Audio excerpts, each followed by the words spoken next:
கவனி ராஜா.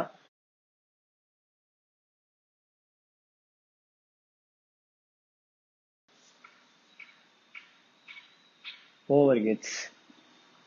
நம்ம last class ஓவர் ஹெட்ஸ்ல என்ன பார்த்திருப்போம்னா பிரைமரி டிஸ்ட்ரிபியூஷன், செகண்டரி டிஸ்ட்ரிபியூஷன் பார்த்திருப்போம். Primary distribution, secondary distribution. Primary distribution என்ன பார்த்தோம்? ஃபர்ஸ்ட் கிளாசிபிகேஷன் கலெக்ஷன் பண்ண ஓவர் ஹெட்ஸை ப்ரொடக்ஷன் டிபார்ட்மெண்ட்ஸ்க்கு பிரிக்கணும். கலெக்ஷன் பண்ணி வச்ச ஓவர் ஹெட்ஸ் எல்லாமே ப்ரொடக்ஷன் ஓவர் ஹெட்ஸ் தான், நாட் அட்மின், நாட் செல்லிங். அந்த கலெக்ஷன் பண்ணி வச்ச over ஹெட்ஸை P1, P2, P3, S1, S2ன்ற டிபார்ட்மெண்ட்ஸ்க்கு பிரிக்கிறோம். Like production department and service department providing service to the production department. அப்புறம் அந்த சர்வீஸ் டிபார்ட்மெண்ட் ஓவர் ஹெட்ஸ் எடுத்து P1, P2, P3க்கு பிரிச்சு போடுறோம். இது என்ன டிஸ்ட்ரிபியூஷன்? Secondary distribution. இதுக்கு டைரக்ட் டிஸ்ட்ரிபியூஷன் இருக்கு. எப்போ direct? Ex service department other service department provide பண்ணல, ஒன்லி ப்ரொடக்ஷனுக்கு பண்ணுது டைரக்ட். ஒரு சர்வீஸ் டிபார்ட்மெண்ட் இன்னொன்னுக்கு பண்ணுது, ஆனா அது இதுக்கு பண்ணல ஸ்டெப். இதுவும் அதுக்கு பண்ணுது, அதுவும் இதுக்கு பண்ணுது. Repeated distribution method, simultaneous. If question does not provide for which method you have to follow simultaneous equation method. That is the easy method. Or else repeated னு சொல்லியிருந்தா repeated. ஓகேவா? அது ஒரு பார்ட். என்ன கண்டுபிடிக்க போறோம்? 3 நம்பர் கண்டுபிடிச்சிருவோம். P1, P2, P3 divided by hours போட்டா பர் ஹவர் கிடைச்சிரும். Overheads rate per hour கிடைச்சிரும். அந்த overheads rate per hour வச்சு நம்ம என்ன கண்டுபிடிக்கிறோம்? காஸ்ட் ஆஃப் த ப்ராடக்ட் கண்டுபிடிக்கிறோம். அதுக்கு ஒரு ப்ராப்ளம் போட்டோ எடுத்து அனுப்புறேன். லைக் உங்க புக்ல கூட அந்த ப்ராப்ளம் தான் இருக்கும், நீ அது போடலாம். இப்போ நம்ம பார்க்க போறது ரெண்டாவது part of overhead chapter, under absorption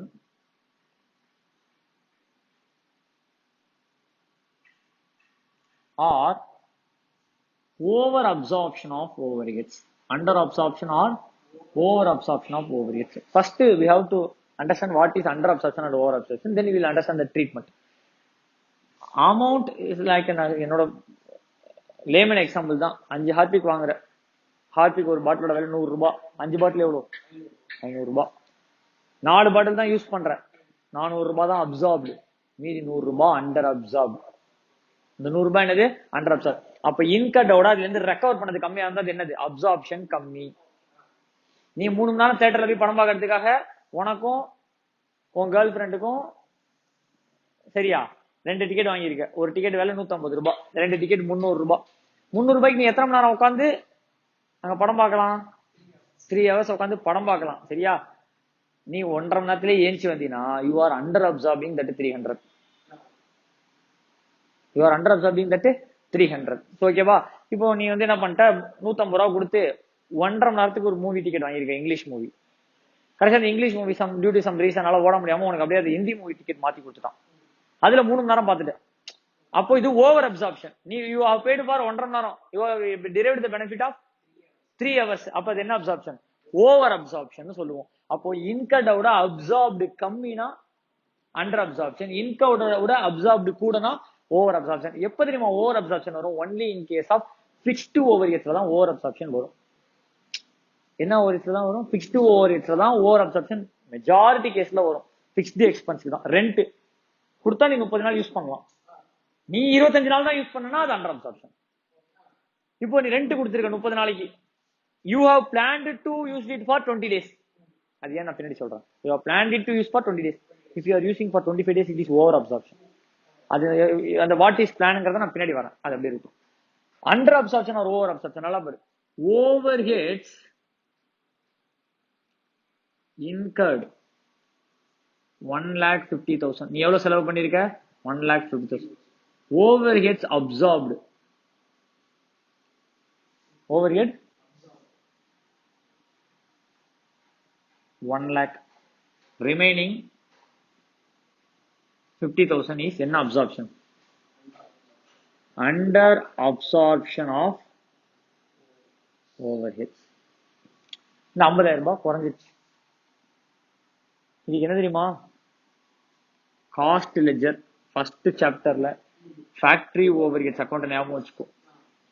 2 indirect material, 2 indirect labor, அப்படி போடக்கூடாது, நம்ம பாஷையிலே போட்டா 2 store ledger, 2 wage control, 2 GLA general ledger adjustment account. இது 3 lakhs, இது 5 lakhs, இது 8 lakhs, டோட்டல் எவ்வளோ? 16 lakhs. ஆனா பை WIP காமிச்சது தட் இஸ் ஃபேக்டரி ஓரியட்ஸ்க்கு சார்ஜ் டபிள்யூபிக்கு சார்ஜ் பண்ணது 14 lakhs தான். இது பேர் தான் என்னது இன்கர்ட். இன்கர்ட் எவ்வளவு இருக்கு, சார்ஜ் எவ்வளவு, அப்சார்ப்ட் எவ்வளவு 14 lakhs. இப்ப 2 lakhs டிஃபரன்ஸ் வருது இல்ல, இந்த 2 lakhs டிஃபரன்ஸ் இந்த 50,000 டிஃபரன்ஸும் சேம். இதுதான் அண்டர் அப்சார்ப்ஷன். நீ எவ்வளவு இன்டைரக்ட் மெட்டீரியல் போட்ட 3 lakhs, எவ்வளவு இன்டைரக்ட் லேபர் போட்ட 5 lakhs, என்ன overhead fixed factory overheads எவ்வளவு இன்கர் பண்ணிருக்க 8 lakhs, total you have incurred expenditure of 16 lakhs, but you are absorbed எவ்வளவு, சென்ட் பண்ணது எவ்வளவு 14 லட்சம். 2 லட்சம் ஏன் அனுப்பல, வேரியஸ் ரீசன் இருக்கலாம். அனுப்பல, அது பேர் என்னது அண்டர் அப்சார்ப்ஷன். அது பேர் என்னது under absorption of overheads. இப்ப இந்த 2 lakhs என்ன சார் ட்ரீட்மெண்ட், அதுதான் இப்ப நான் சொல்லி கொடுக்க போறேன். நல்லா கவனி. ஒண்ணு கரண்ட் இயர்ல ட்ரீட் பண்ணிரு, இல்ல நெக்ஸ்ட் இயருக்கு எடுத்துட்டு போ, இல்ல பாதி கரண்ட் இயர் பாதி நெக்ஸ்ட் இயர். 3 ட்ரீட்மெண்ட் அழகா சொல்லியிருக்கான். ஆனா புக்ல கரண்ட் இயர் நெக்ஸ்ட் இயர்னே சொல்லியிருக்க மாட்டான். ஆனா இதான் ட்ரீட்மெண்ட். ஒன்னு என்னது கரண்ட் இயர்லயே முடிச்சிரு, இல்ல நெக்ஸ்ட் இயருக்கு எடுத்துன்னு போ, இல்ல பாதி கரண்ட் இயர் பாதி நெக்ஸ்ட் இயர். அப்ப வாட் இஸ் கரண்ட் இயர்லயே முடிச்சிரு, பை காஸ்டிங் P&L.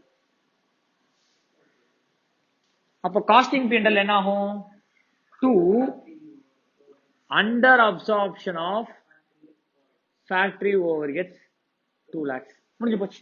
இது கரண்ட் இயர்ல பிரச்சனையை முடிச்சுட்ட சார். ஹார்பிக் 16 லட்சம் ரூபாய்க்கு ஹார்பிக் வாங்கியிருக்க, 14 லட்சம் ரூபாய் ஹார்பிக் சென்ட், மீதி 2 லட்சம் you can use it next year. No closing stock கிடையாது, you can use it for next இயர்ல. ரெண்டு நெக்ஸ்ட் இயர்ல அனுபவிக்கலாம்ல. அப்ப பை பேலன்ஸ் ப்ராடக்ட் ஏன் லாஸ், ஹார்பிக் தூக்கி போட்டு நெக்ஸ்ட் இயர் ஃப்ரெஷ்ஷா ஹார்பிக் வாங்குவே, இல்ல அதே ஹார்பிக் நெக்ஸ்ட் யூஸ் பண்ணுவியா? அப்போ பை காஸ்டிங் P&L போடாத. By costing P&L write off பண்ற, ரைட் ஆஃப் பண்ணாத, நெக்ஸ்ட் இயருக்கு எடுத்துட்டு போ. By balance carry down. என்ன பண்ணு, by balance carry down. Next year 2 balance brought down வந்துருமா, ஆட்டோமேட்டிக்கா ஃபேக்டரி ஓவர்ஹெட்ஸா வந்துரும். நெக்ஸ்ட் இயர் ஓவர்ஹெட்ஸ்ல என்ன ஆயிடும், அப்போ இது பேர் தான் நெக்ஸ்ட் இயர். கரண்ட் இயர்ல போட்டினா current year profit will be reduced. Current year profit will be, next year போட்டினா next year profit will be reduced. ஏன், நெக்ஸ்ட் இயர் காஸ்ட் ஏறிடுமா ஃபேக்டரி ஓவர்ஹெட்ஸ். அப்ப நெக்ஸ்ட் இயர் காஸ்ட் ஏறிடுச்சுன்னா நெக்ஸ்ட் இயர் ப்ராஃபிட் என்ன ஆயிடும், குறைஞ்சிரும். அப்ப next year profit will be reduced. Sir இது பாதி இங்கிட்டும் பாதி அங்கிட்டும் போடணும். இப்போ பார்க்கணும் இந்த அண்டர் அப்சார்ப்ஷனோட ரீசன் என்ன. இந்த அண்டர் அப்சார்ப்ஷனோட ரீசன் என்ன சார், ரீசன் வந்து தப்பு, லாஸ், உன்னோட லாஸ், உன்னோட மேல மிஸ்டேக் இருக்கு, நீ ஒழுங்கா அதை யூட்டிலைஸ் பண்ணல, ஓ மேல அப்நார்மல் லாஸ் இருக்கு. பை காஸ்டிங் P&L மிஸ்டேக்லாம் இல்ல சார், நெக்ஸ்ட் இயர் யூஸ் பண்ணிக்கலாம் சார். மிஸ்டேக்லாம் இல்ல, நெக்ஸ்ட் இயர் யூஸ் பண்ணிக்கலாம். பை பேலன்ஸ் கேரி டவுன் போட்டுடலாம். இப்ப பாரு,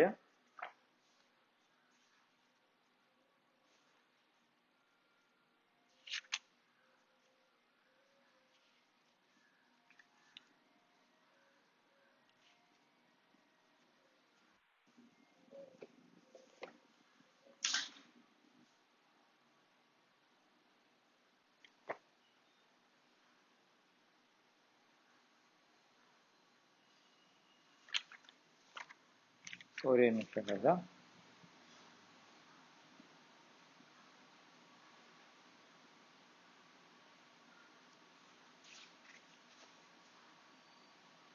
நல்லா கவனி. இந்த காஸ்ட்ல ஒரு ரீசன் சொல்லியிருக்கான். இந்த under absorption is cost due to 2 reason. 1/3 of the under absorption is due to lack of production planning. Planning தப்பா இருக்கு, அப்ப அதிகமா வாங்கிட்டேன், அதனால ப்ரொடக்ஷன் பிளானிங் தப்பு. Rest was attributable to normal increase in cost. விலைவாசி ஏறிடுச்சு, நீ எக்ஸ்பெக்ட் பண்ணதை விட கூட ஏறி போச்சு. அப்போ ஃபர்ஸ்ட் விஷயம் என்ன சொல்றான், பிளானிங் சரியில்லைங்கிறான், அது தப்பு. By costing P&L next year use பண்ணிக்கலாம். By balance carry down. Sir normal reason sir, normal reason என்ன, காஸ்ட் ஏறி போச்சு, அதை இந்த வருஷம் போடணுமா அடுத்த வருஷம் போடணுமா, இந்த வருஷம் பாதி போடு அடுத்த வருஷம் பாதி போடு, இதான் ட்ரீட்மெண்ட். அப்போ எப்படி சார் இந்த வருஷத்துக்கு பாதி அடுத்த வருஷத்துக்கு பாதின்றதை இப்ப நான் சொல்லி கொடுக்க போறேன். நல்ல கவனி. ஃபர்ஸ்ட் ட்ரீட்மெண்ட் என்ன, by costing P&L, write it off to costing P&L. ரெண்டாவது carry forward to next year. Third splitting of between, carry writing off to P&L தான் current year, carry forward to next year தான் next year treatment, balance carry down. மூணாவது என்ன, பாதி current year பாதி next year. எப்படி sir பாதி current year பாதி next year, நல்லா கவனி. WIP ஸ்டாக் இருக்குமா உன்கிட்ட, finished goods இருக்குமா, காஸ்ட் ஆஃப் சேல்ஸ் இருக்குமா. WIP னு ஒரு நம்பர் இருக்கும், finished goods WIP ல ஒரு யூனிட்ஸ் இருக்கும், finished goods ல ஒரு யூனிட்ஸ் இருக்கும். காஸ்ட் ஆஃப் சேல்ஸ் வேற ஒரு யூனிட்டா இருக்கும். ஏன்னா குட்ஸ் சோல்டு வேற, finished goods ப்ரொடக்ஷன் வேற. இதுல என்னன்னா இதெல்லாம் WIP ஸ்டேஜ்ல இருக்கு, இதெல்லாம் ப்ரொடியூஸ் ஆகி இருக்கிறது, இது சோல்டு. ஆமாண்ணா இல்லையா? இது ப்ரொடக்ஷன், பாதி ப்ரொடக்ஷன் ஸ்டேஜ்ல இருக்கிறது, இது சோல்டு அன்சோல்டு ரெண்டுமே சேர்ந்தது, இது சோல்டு. அப்படி 3 இருக்கு. இந்த 3 ரேஷியோல பிரிச்சுடுங்கிறோம். எதை? இந்த அண்டர் அப்சார்ப்ஷன் வந்ததுல இத 3 ரேஷியோல பிரிச்சு, இங்க by WIP by cost of sale, sorry by FG by cost of சேலுங்கிறோம். என்னது? By WIP by FG by cost of sale. By WIP னா WIP அக்கௌண்ட் ஆல்ரெடி க்ளோஸ் பண்ணிடணும். இதான் அண்டர் அப்சார்ப்ஷன் கடைசி ட்ரீட்மெண்ட். க்ளோஸ் பண்ண பேலன்ஸோட WIP பேலன்ஸ் ஆட் பண்ணி விட்டுறணும். க்ளோஸ் பண்ணி எந்த சைடு பேலன்ஸ் இருக்கும்? WIP அக்கௌண்ட்டுக்கு இந்த சைடு ஒரு பேலன்ஸ் இருக்குமா, அந்த பேலன்ஸோட இந்த பேலன்ஸ் எடுத்து போய் என்ன பண்ணிடணும், ஆட் பண்ணிடணும். அது ஈவன் க்ளோசிங்க்கு முன்னாடி கூட ஆட் பண்ணிக்கோ. அது மாதிரி ஃபினிஷ்டு குட்ஸ்க்கு ஒரு பேலன்ஸ் இருக்குமா, க்ளோசிங் பேலன்ஸ், அதுல போய் என்ன பண்ணிடு, ஆட் பண்ணிடு. காஸ்ட் ஆஃப் சேல்ஸ்க்கு ஒரு க்ளோசிங் பேலன்ஸ் இருக்குமா, அதுல போய் ஆட் பண்ணிடு. இப்போ இது ரெண்டும் நெக்ஸ்ட் இயருக்கு கேரி ஃபார்வர்ட் ஆயிடும். இது காஸ்டிங் பீரியட்ல போயிடும். அப்போ இந்த காஸ்ட் ஆஃப் சேல் கரண்ட் இயருக்கு, இது ரெண்டும் அவ்வளவுதான். பாதி கரண்ட் இயர், பாதி நெக்ஸ்ட் இயர். அப்ப நீ என்ன பண்ண போற, அண்டர் அப்சார்ப்ஷன் ஆஃப் ஓவர் ஹெட்ஸ 3ஆ பிரிக்க போற. எது அந்த 3த்துக்கு பிரிக்க போற? WIP, finished goods, cost of sales. அதுல cost of sales will goes to current year P&L. அப்ப ஒரு ஷேர் கரண்ட் இயர் P&L குள்ள போயிடும். மீதி ஷேர் WIP ஆவும் FG ஆவும் நெக்ஸ்ட் இயர் ஓபனிங் பேலன்ஸா போய் உட்காந்துரும். Next year டெபிட்ல உட்காந்துருமா? டெபிட்னா என்னது? காஸ்ட். அப்ப டெபிட்னா எக்ஸ்பென்ஸ் தானே. நெக்ஸ்ட் இயர் டெபிட் ஏறும்போது அவுட் சைடு ஏறுமா, அப்ப காஸ்ட் என்ன ஆயிடும்? ஆட் ஆயிடும். இது ரெண்டும் நெக்ஸ்ட் இயர் காஸ்ட் ஆட் பண்ணும், இது கரண்ட் இயர் காஸ்ட். அண்டர் அப்சார்ப்ஷன்னா காஸ்ட் ஆஃப் சேல்ல மைனஸ் பண்ணும், அப்ப கரண்ட் இயர்ல குறைச்சிரும். மிச்சத்தை எடுத்துன்னு போயிட்டு WIP ல மைனஸ் பண்ணு, FG ல மைனஸ் பண்ணு, அப்ப நெக்ஸ்ட் இயர் காஸ்ட்டை குறைச்சிரும். அப்ப ஒரு ப்ராஃபிட் இந்த வருஷத்தோட ஒரு ப்ராஃபிட் கொஞ்சம் ஏத்தும், மீதி நெக்ஸ்ட் இயர் ப்ராஃபிட் ஏத்தும். எப்படி நெக்ஸ்ட் இயர் ப்ராஃபிட் ஏத்துது? காஸ்ட்டை குறைச்சிடுற, அப்ப நெக்ஸ்ட் இயர் ப்ராஃபிட் என்ன ஆயிடும்? ஏறிடும். ஆக்சுவலா அண்டர் அப்சார்ப்ஷன் என்ன பண்ணணும்? காஸ்ட்டை ஏத்தணும். கரெக்டா? பேலன்ஸ் பண்றது காஸ்ட் ஏத்தணும். காஸ்ட் ஏத்துறது என்ன பண்ற? காஸ்ட் ஆஃப் சேல் ஆட் பண்ற, FG ல ஆட் பண்ற, WIP ல ஆட் பண்ற. இட் வில் இன்க்ரீஸ் த காஸ்டா. இது ரெண்டும் நெக்ஸ்ட் பீரியட் காஸ்ட் இன்க்ரீஸ் பண்ணும். இது ரெண்டு கரண்ட் பீரியட் காஸ்ட் இன்க்ரீஸ் பண்ணும். கரண்ட் பீரியட் காஸ்ட் இன்க்ரீஸ்னா profit decrease, next period profit decrease. Suppose over அப்சார்ப்ஷன்னா நம்மளுக்கு ப்ராஃபிட்டா பெனிஃபிட் தானே. Over absorption of overheads வருது, 16 லட்சத்துக்கு 18 லட்சம் அமைச்சிருக்க. ஓவர் அப்சார்ப்ஷன்ரா 16 லட்சம் சொல்றேன். கேர்ள் ஃபிரெண்டோட பேருக்கு நீ 300 ரூபாய் டிக்கெட் வாங்கிட்டு 1.5 மணி நேரம் படத்துக்கு நீ 4 மணி நேரம் பார்த்துட்டு வந்திருக்க. ஃபேவரபிள் தானே நம்மளுக்கு எப்படி பார்த்தாலும். அப்போ 16 லட்சம் இன்கர் பண்ணி 18 லட்சம் அமைச்சிருக்க. அமைச்சது 18 லட்சம், இன்கர் பண்ணது 2 lakhs ப்ராஃபிட். அப்ப அந்த 2 lakhs ப்ராஃபிட் எப்படி ப்ராஃபிட் சார்? எப்படி சார் 16 lakhs இன்கர் பண்ணி 18 lakhs பெனிஃபிட் டிரைவ் பண்ணுங்கிறத நான் கொஞ்ச நேரத்துல சொல்றேன். அந்த 2 lakhs எப்படி சார் 16 லட்சம் இன்கர் பண்ணி 18 லட்சம் எப்படி சார் பெனிஃபிட் டிரைவ் பண்ணுங்கிறத கொஞ்ச நேரத்துல சொல்றேன். இப்போதைக்கு இதுல இன்கர் 16, அமைச்சது 18. அப்ப இந்த பக்கம் பேலன்சிங் வருதுல, அப்ப 2 லட்சம் ஓவர் அப்சார்ப்ஷன். அது நம்மளுக்கு ப்ராஃபிட்டா? ஒன்னு கரண்ட் இயருக்கு அப்படி டைரக்டா 2 P&L போட்டுடலாம். அப்ப P&L பை ஓவர் அப்சார்ப்ஷன் வந்துரும் ப்ராஃபிட். நெக்ஸ்ட் இயருக்கு 2 பேலன்ஸ் கேரிடும். நெக்ஸ்ட் இயருக்கு அப்படியே ஆப்போசிட் காஸ்ட்டை குறைக்கிறதுக்கு வந்துரும். சார் ரெண்டு பக்கமும் பிரிக்கணும், ரெண்டு பக்கமும் பிரிக்கணும். எப்படி பிரிக்கிறது? WIP finished goods சேல்ஸோட ரேஷியோட பிரி. அதுல காஸ்ட் ஆஃப் சேல்ஸ் போய் காஸ்ட் ஆஃப் சேல்ஸ் இருந்து என்ன பண்ணிடணும்? டிடக்ட், FG ல டிடக்ட், WIP ல டிடக்ட். இது கரண்ட் இயர் காஸ்ட் என்ன பண்ணிடும்? அப்ப ப்ராஃபிட். இது நெக்ஸ்ட் இயர் காஸ்ட் என்ன பண்ணும்? அப்ப ப்ராஃபிட். அவ்வளவுதான். புரியுதா? அப்ப 3 ட்ரீட்மெண்ட் என்ன? Write it up to current year P&L, carry forward to next year, பாதி கரண்ட் இயர் பாதி நெக்ஸ்ட் இயர், பாதி கரண்ட் இயர் பாதி next year using WIP COS cost of சேல்ஸோட ratio. It may be either in units or in rupees. இது மூணுத்துக்கும் யூனிட்ஸ்ல கொடுத்திருந்தா units எடுத்துக்கோ, ருபீஸ்ல கொடுத்திருந்தா ருபீஸ் எடுத்துக்கோ. அந்த 3 ரேஷியோல பிரிக்கணும். அவ்வளவுதான். 3 ரேஷியோல பிரிக்கணுமே தவிர எது அவைலபிளோ அதுல பிரிச்சிடணும். யூனிட்ஸ்னா பெஸ்ட், ருபீஸ்ங்கிறது அதுக்கு அடுத்தது தான். Okay. WIP value, FG value, cost of sales value கொடுத்தா அதுல பிரி. WIP FG cost of sales units கொடுத்தா யூனிட்ஸ்ல பிரி. யூனிட்ஸ் கொடுத்தா காஸ்ட் கொடுக்க மாட்டான், காஸ்ட் கொடுத்தா யூனிட்ஸ் கொடுக்க மாட்டான். ஒரு சம் போட்டு காட்டவா?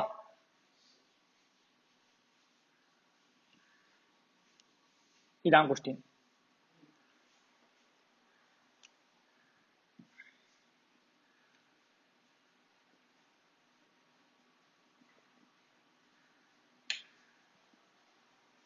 இதுதான் வந்து காஸ்ட் ஆஃப் சேல்ஸ் எஃப்ஜி டபிள்யூபியோட பேலன்சஸ். ஃபர்ஸ்ட் ட்ரீட்மெண்ட், இந்த 50,000 ரூபாய்க்கு first treatment, write it off to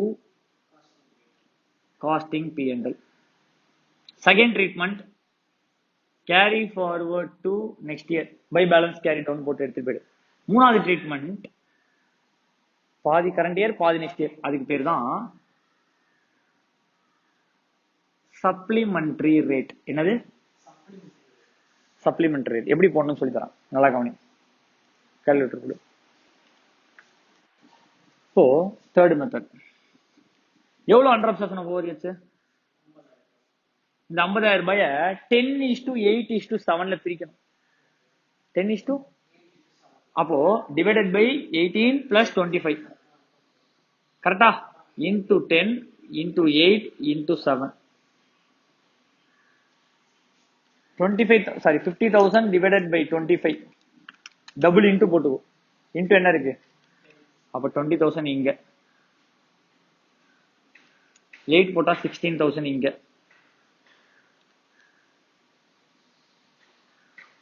total என்னாச்சு 50. அப்ப 10ஓட ஷேர் 20,000, 8ஓட ஷேர் 16,000, 7ஓட ஷேர் 14,000, ஆட் பண்ணா 50,000. இந்த 20,000 திரும்ப இங்க ஆட் பண்ணிடு, இந்த 16,000 திரும்ப இங்க ஆட் பண்ணிடு, 14,000 அப்ப 7,14,000, 8,16,000, 10,20,000, அவ்வளவுதான். ஆனா இப்படி போடக்கூடாது, அதான் மேட்டர். இவ்வளவுதான் ட்ரீட்மெண்ட். யூனிட்ஸ்ல கொடுத்தா இப்படி போட்டுடலாம். ஆனா ருபீஸ்ல கொடுத்திருக்கும் போது how to find supplementary rate. என்ன சார் சப்ளிமெண்டரி ரேட்? இப்போ இதே யூனிட்ஸ் எடுத்துக்கிட்டீங்கன்னா, இந்த 10 லட்சம் 8 லட்சம் 7 லட்சம் யூனிட்ஸ் எடுத்துக்கிட்டீங்கன்னா, இந்த 50,000 டிவைடட் பை 25 போட்டல, ஆன்சர் 2,000 வந்திருக்கும். இதுதான் சப்ளிமெண்டரி ரேட். இந்த 2,000 into 10 lakhs, 2,000 into 8, 2,000 into 7 போடுறோம், நம்மளுக்கு ஆன்சர் வந்துருது. இதுதான் சப்ளிமெண்டரி ரேட். இப்ப பாரு, ஆர் இங்க 25 lakhs இருக்குல்ல, 25 lakhs டிவைட் பண்ணிருந்தீங்கன்னா into 10 lakhs into 8 lakhs போட்டா ஆன்சர் வந்திருக்கும். அந்த 25 lakhs டிவைட் பண்ணா இங்க ஒரு ஆன்சர் வரும்ல, அதான் என்னது சப்ளிமெண்டரி ரேட். சரி, இப்ப அது இருக்கட்டும். ருபீஸ்ல போட்டா எப்படி சப்ளிமெண்டரி ரேட் சொல்லிடுறோம். 50,000 டிவைடட் பை எத்தனை லட்சம்? ஆன்சர் தெரியும், 20, 16, 14 அப்படி வச்சுப்போம். 20,000 டிவைடட் பை 25 lakhs into 100 போட்டா answer 5%. 50,000 divided by 25 lakhs into 100 போட்டா எத்தனை percentage? Sorry, 50,000 divided by 25,000, 25 lakhs into 100 போட்டா 2%. 2%. சப்ளிமெண்டரி ரேட் எத்தனை percentage? 10 lakhs, 8 lakhs plus 2%, plus 2%, plus 2%, 10 lakhs 20,000, 8 16, 8 lakhs 16,000, 7 14, 7 lakhs 14,000. Same answer. ஆனா நீ ஹவு டு ஃபைண்ட் என்ன rate? இந்த 2% supplement ரேட்னு கண்டுபிடிக்கணும். இந்த ரெண்டு காஸ்ட்டும் நெக்ஸ்ட் இயருக்கு எடுத்துட்டு போயிடுவேன். இது எங்க போயிடும்? 10,20,000 P&L போயிடும். ஆனா மொத்தம் 50,000 ரூபாய் 20,000 ரூபாய் தான் P&L போகுது, மீதி 30,000 ரூபாய் நெக்ஸ்ட் இயருக்கு போயிடுது. ஆனா இந்த ட்ரீட்மெண்ட்ல மொத்தமும் கரண்ட் இயருக்கு போயிடும், இந்த ட்ரீட்மெண்ட்ல மொத்தமும் நெக்ஸ்ட் இயர் போயிடும். இதுல பாதி கரண்ட் இயர் பாதி நெக்ஸ்ட் இயர், அவ்வளவுதான். ஓகேவா? இதே கொஸ்டினை வேற மாதிரி கொடுக்குறேன்.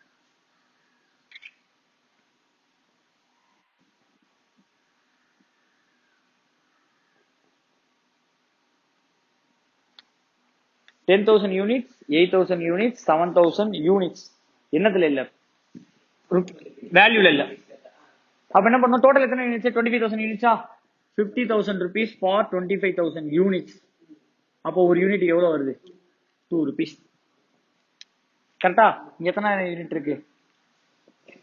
into 2,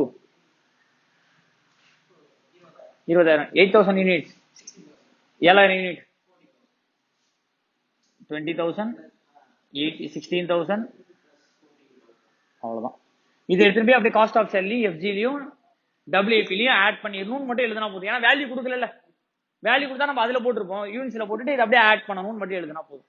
இப்போ கொஸ்டின்ல under absorption of 50,000 is due to 1/3 is due to production planning, 2/3 is ஜெனரல்ன்றோம். அப்போ 1/3 by balance carry by P&L, 2/3 supplementary rate. ஆமா, 2/3 எவ்வளவு வரும்? இதுல 2/3 50-50 வச்சு போய 50% அப்படியே P&L 25,000, மீதி 25,000 சப்ளிமெண்ட்னா 25,000 டிவைடட் பை 25,000 யூனிட், ஒரு யூனிட்டுக்கு எவ்வளோ? ₹1. அப்போ 10,000, 8,000, 7,000 போடணும். இது உன்னோட கொஸ்டின், லாஸ்ட் கொஸ்டின். ஒரு கொஸ்டின் பேக் சரி, புக்ல last 2 question under absorption over absorption. இது ரொம்ப தெளிவா படிச்சாலும் எக்ஸாமுக்கு வராது. Sure shot under absorption over absorption எக்ஸாமுக்கு வராது. ஏன் சார் அப்படிங்கிறியா? நவம்பர் 19ல 8 மார்க்கு 10 மார்க்கு இந்த கேள்வி கேட்டான். 10 மார்க்கு இந்த கேள்வி கேட்டான். கவனி, இன்னொரு சம் போட்டுரும். ABC Limited manufactures a single product and observe the production overheads at a predetermined rate of 10 per mission hour. predetermined rateல தான் ஓவர்ஹெட்ஸ் போட்டிருக்கானா, ருபீஸ் எவ்வளவு? 10 per hour. ஆனா ஆக்சுவல் ஓவர்ஹெட்ஸ் வேற மாதிரி இருக்கலாம். ஆக்சுவல் ஓவர்ஹெட்ஸோட இது கம்மியா இருந்ததுன்னா அண்டர் அப்சார்ப்டு, ஆக்சுவல் ஓவர்ஹெட்ஸோட இது அதிகமா இருந்துச்சுன்னா ஓவர் அப்சார்ப்டு. ₹10 per hour predeterminedல போட்டான். At the end of the financial year, it was found that actual production overheads incurred was 6 lakh. நீ எவ்வளவு செலவு பண்ணிருக்க? It included 45,000 on account of written off obsolete stores. 30,000 being wages paid for the strike period. இதெல்லாம் abnormal payment. இந்த abnormal payment of overheads எல்லாம் actual overheads எடுத்துக்க கூடாது. ஏன்னா அதையும் ஹவர்ஸ்லையும் கம்பேர் பண்ணக்கூடாது. இதெல்லாம் வந்து இந்த வருஷம் இருக்கும், நெக்ஸ்ட் இயர் இருக்காது. அப்ப என்ன பண்ணீங்க, இதெல்லாம் எலிமினேட் பண்ணி ஒரிஜினலா நெட் ப்ரொடக்ஷன் ஓவர்ஹெட்ஸ் எவ்வளவுன்னு கண்டுபிடிக்கணும். சோ இந்த 45,000 30,000 நான் மைனஸ் பண்றேன். அப்ப நெட் ஓவர்ஹெட்ஸ் பாத்தீங்கன்னா 5,25,000. கரெக்டா? இது ஆக்சுவல் ஓவர்ஹெட்ஸ் நெட். கீழே கொடுத்துட்டான் production and sales for the data. Production வந்து ஃபினிஷ்டு குட்ஸ் வந்து 20,000 unit finished goods. WIP 8,000 unit இருக்கு, ஆனா 50% தான் கம்ப்ளீட். அப்ப 4,000 யூனிட். FG எத்தனை யூனிட் இருக்கான்? FG 20,000 யூனிட், WIP 8,000, பட் 50% தான் கம்ப்ளீட். அப்ப எத்தனை unit? 4,000. Finished goods, sales finished goods, sales FG கொடுத்திருக்கான். அப்போ cost of sales 18,000.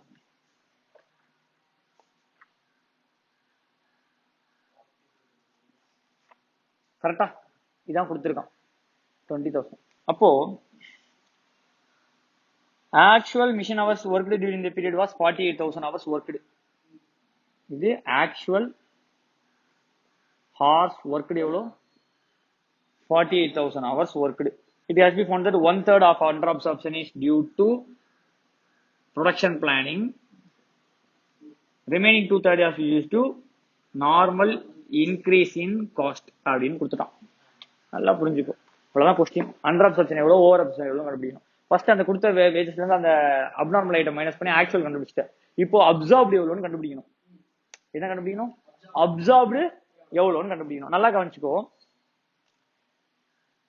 Absorbed actual hours worked எவ்வளோ? 48,000. ஆக்சுவல் ஹவர்ஸ்க்கு என்ன ரேட் தான் போடணும்? ஆக்சுவல் ஹவர்ஸ்க்கு ஸ்டாண்டர்ட் ரேட் தான் அப்ளை பண்ணணும். Actual hours into actual rate தான் இது. Actual hours into actual rate தான் இந்த 5,25,000. அதோட கம்பேர் பண்ணும்போது ரெண்டுத்துக்கும் எது காமனா இருக்கணும் சொன்ன? பட்ஜெட்ல எது காமனா இருக்கணும்? Raja, actual hours per rate தான் செக் பண்றோம். இங்க actual hours into actual rate போட்டிருக்க. இங்க ஸ்டாண்டர்ட் போடும்போது actual hours into standard rate போட்டுறணும். சோ தட் உனக்கு ரேட் டிஃபரன்ஸ் உனக்கு கிடைச்சிடும். ரேட் டிஃபரன்ஸ் ஃபார்முலா என்ன சொன்ன நீ? SR minus AR into AH. இப்ப மல்டிப்ளை பண்ணு.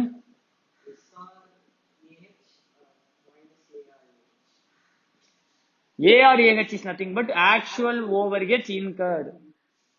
Actual hours into standard rate தான். Standard rate into standard hours போட முடியுமா? போடக்கூடாது. அதான் நான் ஆல்ரெடி சொல்லியிருக்கேன். Standard rate into standard hours போடவே கூடாது. அப்போ actual rate minus standard rate into actual hours அப்படின்றத விட அந்த அண்டர்ஸ்டாண்டிங் கூட நீ போகணும். சிம்பிளா சொல்றேன் பாரு. உனக்கு பட்ஜெட்டட் ஹவர்ஸும் கொடுத்துருப்பான், ஸ்டாண்டர்ட் ஹவர்ஸ் சாரி ஆக்சுவல் ஹவர்ஸும் கொடுத்துருப்பான். பட்ஜெட்டட் ரேட் கொடுத்துருப்பான், தட் இஸ் ஸ்டாண்டர்ட் ரேட் கொடுத்துருப்பான், ஆக்சுவல் ரேட் கொடுத்துருப்பான். இப்போ நீ அண்டர் அப்சார்ப்ஷன் ஓவர் அப்சார்ப்ஷன் கண்டுபிடிக்க போற. என்னது? Under absorption or over absorption கண்டுபிடிக்க போற. இப்போ எப்படி sir under absorption or over absorption கண்டுபிடிக்கணும்னா ரெக்கவர்டு எவ்வளோ, ஆக்சுவல் எவ்வளோன்னு பார்க்கணும். என்னது? ரெக்கவர்டு எவ்வளோ, ஆக்சுவல் எவ்வளோன்னு பார்க்கணும். இப்போ ரெக்கவர்டு எவ்வளோன்றத பாக்குறதுக்கு எந்த ஹவர்ஸ் எடுத்துக்கணும்? ஆக்சுவல் ஹவர்ஸ் தான் எடுத்து கம்பேர் பண்ணணும். எந்த ஹவர்ஸ் தான் எடுத்துக்கணும்? Actual hours. ஏன்னு கொஞ்சம் நேரத்துல புரியும். இந்த 48,000 எடுத்துக்கணும். ஒரு அவருக்கு ப்ரீ டிட்டர்மைன்ட் ரேட் என்ன சொன்னேன் 10.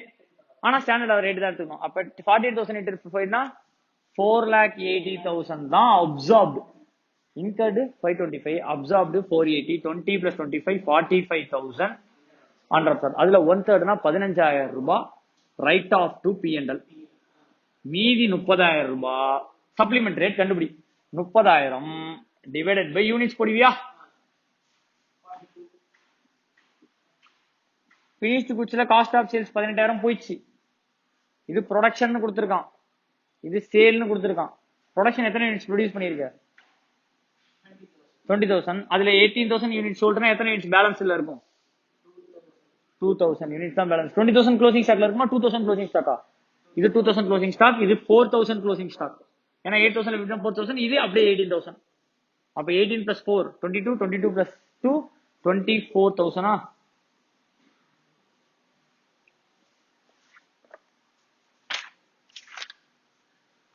ஒரு யூனிட்டுக்கு 1.25 rupees வருது சப்ளிமெண்டரி ரேட்.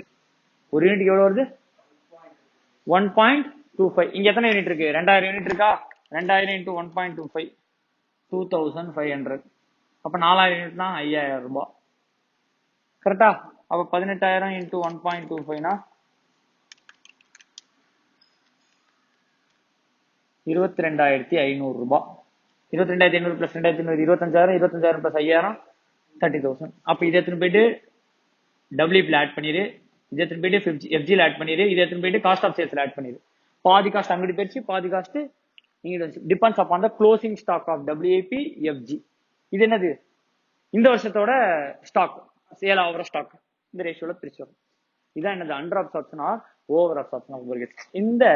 இந்த கால்குலேஷன் இருக்கு தெரியுமா? ஏன் சார் பட்ஜெட்டட் ஹவர்ஸ் எடுத்துக்கிட்டீங்க? சரி, ஆக்சுவல் ஹவர்ஸ் ஏன் சார் எடுத்துக்கிட்டீங்க? ஆக்சுவலா ஒரிஜினலா ரெக்கவர்டுக்கு ஆக்சுவல் ஹவர்ஸ் தான் எடுத்துக்கணும். நீ எதுல தான் ரெக்கவர் பண்ணிருப்பா? ஆக்சுவல் ஹவர்ஸ்ல தான் ரெக்கவர் பண்ணிருப்ப. ஆனா ரேட் என்ன ரேட் எடுத்துக்கணும்? ஸ்டாண்டர்ட் ரேட் தான் எடுத்துக்கணும். ஏன்னா பிரைஸ் வேரியன்ஸ்க்கு எப்படி கம்பேர் பண்ணுவ? Standard rate minus actual rate into actual hours. அதை ஃபார்முலாவை கன்வெர்ட் பண்ணா standard rate into actual hours minus actual rate into actual hours. இதுதான் actual rate into actual hours. இதுதான் ஸ்டாண்டர்ட் ரேட். சாரி, இதுதான் என்னது? Actual hours into standard rate. இந்த 10 ரூபாய் standard rate multiply பண்ணிடணும். டிஃபரன்ஸ் செக் பண்ணணும். கரெக்டா? இப்போ ஓவரேஜ் கான்செப்ட்ல போறேன். அந்த இடத்துல உனக்கு நிறைய கேள்விக்கான பதில் கிடைச்சிடும். இப்பயும் இந்த ஓவரேஜ்ல ஒரு இடத்துல வேகா இருக்கும். ஏன் இந்த பட்ஜெட்டட் ஹவர் கண்டுபிடிக்கிறோம், ஆக்சுவல் ஹவர் கண்டுபிடிக்கிறோம். இப்போ உனக்கு அதோட ட்ரீட்மெண்ட் எல்லாமே புரிஞ்சிடும். கவனி நல்லா, ரொம்ப இம்பார்ட்டன்ட்.